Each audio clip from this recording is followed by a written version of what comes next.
বোকা মিলন হলো বোর সেলোয়ার পিন্দা হয়ে রয়েছে। কাহিনী হচ্ছে কি, আমাগুলো আগে মুরগির ফার্মা ছিল।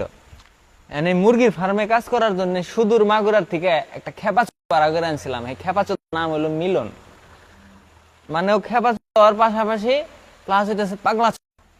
মানে কথায় কথায় রেগে যায়, ভালো কথা কইলে ওর আগে, খারাপ কথা কইলে ওর আগে, আবার মনে করেন কিছু না কইলে ওর আগে। মানে কি যে একটা পেরেশানের ভিতরে আসছিলাম ভাই। এর ভিতরে একদিন কি একটা কামে ভুল করছে বুঝছেন, আমার বড় ভাই দিছে ওরা ঝাড়ি, মানে ঝাড়ি জুড়ি খায়া অর্থ মনে করে ভুলে গেছে। ও ঘরের ভিতরে যায় দরজা মরজা আটকে হুইছে। এখন রাত্রিবেলা ওরা ডাক পারি খাওয়ার লিগে, ওই মিলন খায় যা খায় যা। ও কথা কয় না, উত্তর নেয় না। কতক্ষণ পরে কইতাছে, কয় আমি খাবো না, আমি ঘুমাইছি। ঠিক আছে, পরে কই তুই না কথা কস, তুই ঘুমাইছিস কেমনে? ওই তো আমি ঘুমাইছি, আমি খাবো না। পরে কই তাহলে দরজা খুলে, তোর খাওয়া লাগবো না। পরে কতক্ষণ কটার পরে হালাই দরজা খুলে যায়, আবার হয়ে রয়েছে। এই বৈশাখ মাসের গরম ভাই বুঝছেন, এই গরমের ভিতরে হালাই কম্বল মম্বল জড়ায় হয়ে রয়েছে। এখন আমি যে কম্বল টান দিছি, দেখি কি হালাই সেরিগো সালোয়ার পিন্দা হয়ে রয়েছে। না আমি তো দেহে পুরা বোকা সোদা হয়ে গেছি। কই কি রে তুই এই সেরিগো সালোয়ার পিন্দা হয়ে রয়েছিস কে? কয় এইখানে হলো আমার বোর, আমি বোরটা নিয়ে আইছি। আমি কই বোরটা নিয়ে আইছিস মানে? কয় হ, আমি ওরে খুব ভালোবাসি তো সেই জন্য আমি নিয়ে আইছি বোরটা। আমি কই বোরটা নিয়ে আইছিস ভালো কথা, তুই পরে শুয়ে রয়েছিস কে? কয় আম্মাই আমি পরবই। হ্যাঁ, যাই হোক ভালো কথা।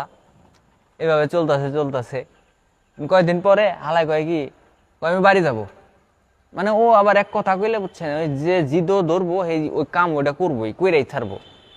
পরে চিন্তা ভাবনা করলাম, অনেকদিন ধরে আইছে, কই তাহলে যা বাড়িতে ঘুরে আইগা 2 দিন। এই হালায় বাড়ি যাওয়ার আগে ভাই করছে কি জানেন, বাথরুমে ঢুকে কাটছে। শালার এক হাত বাল দিয়ে পুরা বাথরুম মায়ে ফেলাইছে বুঝছেন। এখন আমি মানে পরে আমি ঢুকছি বাথরুমে, ঢুকে তো দেখি এই অবস্থা। পরে আমি তো দেখে বুঝছি যে এই হালাই এই কাম করে গেছে। পরে কি করুম ভাই, পানি পুনি ডাইলে হেডি সবটি মানে প্যান পুনের ভিতরে দিচ্ছি। যাই হোক, মানে কয়দিন পরে, মানে 2-3 দিন পরে হালাই আইসা আবার ঘুরে আসার পরে জিগাইছি কি ব্যাপার মিলন সাহেব, বোর সাথে কিরকম মহব্বত টব্বত কিরকম করে আইলা? মন টন খারাপ করে মানে বয়ে থাকে, কিছু কয় না। আমি চিন্তা করছি হয়তো বাড়ির থাইছে এর লেগে মন টন খারাপ। পরে 2 দিন পরে শুনি কি হালাইলো বিয়া করার 2-3 দিন পরে আমার এখানে কামে আইছিল বুঝছেন। ও কামে আইছে সেদিন বিকাল বেলায় মনে করেন ওর বউ মানে ব্যাগ বুক চাই নিয়ে বাপের বাড়িতে গেছে গা, এবারই আর